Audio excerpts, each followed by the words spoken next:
Donc là, en fait, on a utilisé la technique du dessin en famille comme un moyen de se rencontrer, de créer ensemble, de vivre autre chose que la relation au quotidien qu'il y a entre les membres d'une famille.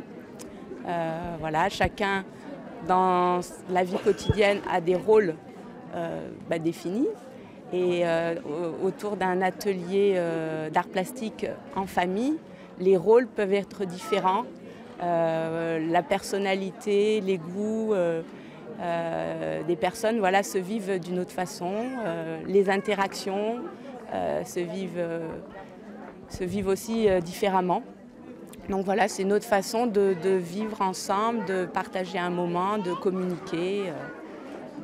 Voilà. Et puis bon, en tant qu'art thérapeute aussi, on peut accompagner les familles sur justement les liens qui existent entre eux et qui peuvent se voir au travers du processus de création, ce qu'on appelle le processus de création. Donc c'est toutes les étapes qui sont vécues et ressenties par les personnes qui sont en création.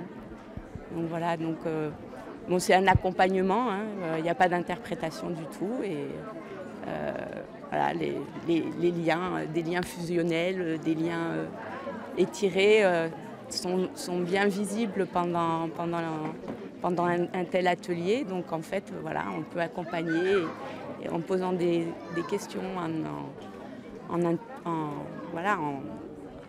comment dire. Le dessin est une écriture.